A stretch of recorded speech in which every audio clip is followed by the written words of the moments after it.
വയനാട് ഉരുൾപൊട്ടലിൽ കാണാതായ ആളുകൾക്കായി ചാലിയാർ പുഴയിലും ഇന്ന് തെരച്ചിൽ നടക്കും. ഫയർ ആൻഡ് റെസ്ക്യൂ വിഭാഗമാണ് തെരച്ചിൽ നടന്നത്. സമീർ ബിൻ കരീം ചാലിയാറിൽ നിന്ന് തത്സമയം ചേരുന്നു.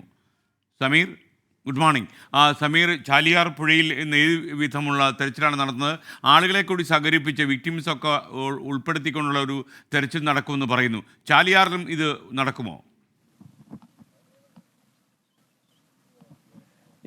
വലിയ രീതിയിലുള്ള തെരച്ചിൽ നിലവിൽ ചാലിയാറിൽ നടക്കുന്നില്ല. പ്രാദേശിക അടിസ്ഥാനത്തിൽ ഫയർഫോഴ്സിന്റെയും സന്നദ്ധ പ്രവർത്തകരുടെ നേതൃത്വത്തിലുള്ള തെരച്ചിലാണ് ഇപ്പോൾ നടന്നുകൊണ്ടിരിക്കുന്നത്.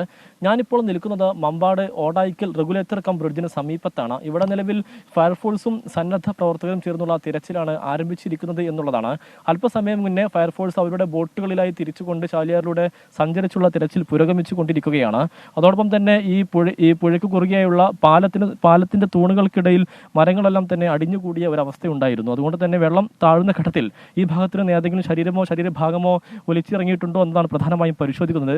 അതോടൊപ്പം തന്നെ ചാലിയാർ പുഴയുടെ തീരങ്ങൾ കേന്ദ്രീകരിച്ചും പരിശോധന നടക്കുന്നുണ്ട് എന്നുള്ളതാണ് ഫയർഫോഴ്സ് വ്യക്തമാക്കിയിട്ടുള്ളത്. നമ്മളിപ്പോൾ നിൽക്കുന്ന ഈ മമ്പാട് ഓടായിക്കലിന് പുറമെ വാഴക്കാട്, എടവണ്ണ, മുണ്ടേരി ഭാഗത്തും നിലവിൽ ഫയർഫോഴ്സ് തിരച്ചിൽ നടത്തുന്നുണ്ട് എന്നുള്ളതാണ്. ഇപ്പോൾ ഫയർഫോഴ്സ് ഉദ്യോഗസ്ഥൻ നമ്മോടൊപ്പം ചേരുകയാണ്. സർ, ഏത് രീതിയിലുള്ള ഒരു തിരച്ചിലാണ് ഇപ്പോൾ നടക്കുന്നത്? നമസ്കാരം. നമ്മളിപ്പോൾ നിലവിൽ ഓടായിക്കൽ ഇവിടെ ഈ ഓടായിക്കൽ റെഗുലേറ്റർ ബ്രിഡ്ജിൽ കുടുങ്ങിയിട്ടുള്ള ശരീരഭാഗങ്ങൾ എന്നുള്ള തിരയുന്ന ഭാഗമായിട്ടാണ് നമ്മളവിടെ ഉണ്ടായിരുന്ന കുടുങ്ങിയ മരങ്ങളൊക്കെ വെട്ടിമാറ്റി അവിടെ നിന്ന് നമുക്ക് 2 പൂർണ്ണ ശരീരവും 3 ശരീരഭാഗങ്ങളും നമുക്ക് ആ പാലത്തിൻ്റെ ചുവട്ടിൽ നിന്ന് കിട്ടി. അതിനുശേഷവും നമ്മൾ തെരച്ചിൽ തുടർന്നുകൊണ്ടിരിക്കുകയാണ്. ഇന്നലെ നമ്മൾ നിലമ്പൂർ കളത്തുംപടി കടവ് മുതൽ ഓടായിക്കൽ വരെയാണ് ഇന്നലെ നമ്മൾ തെരഞ്ഞത്. പക്ഷേ ഇന്നലത്തെ ആ തെരച്ചിൽ നമുക്കൊന്നും കണ്ടെത്താൻ സാധിച്ചിട്ടില്ല. പക്ഷേ ഇന്ന് നമ്മൾ തെരച്ചിൽ തുടരുകയാണ്. ഇന്ന് നമ്മൾ ഓടായിക്കൽ മുതൽ എടവണ്ണ വരെ തിരയണം എന്നുള്ള ഉദ്ദേശത്തിലാണ് ഇപ്പോൾ ഓടായിക്കലാണ് ഇറങ്ങിയിട്ടുള്ളത്. അപ്പോൾ ഓരോ സൈഡിലും നമ്മൾ ഫയർഫോഴ്സ് ഉണ്ട്, സിവിൽ ഡിഫൻസ് ഉണ്ട്, അതോടൊപ്പം തന്നെ നാട്ടുകാരുണ്ട്. നമ്മൾ തിരഞ്ഞുകൊണ്ട് നിൽക്കുന്നുണ്ട്. അതാണ് ഇപ്പോൾ നിലവിൽ നടന്നുകൊണ്ടിരിക്കുന്ന ഈ ഭാഗത്തുള്ള പ്രക്രിയകൾ.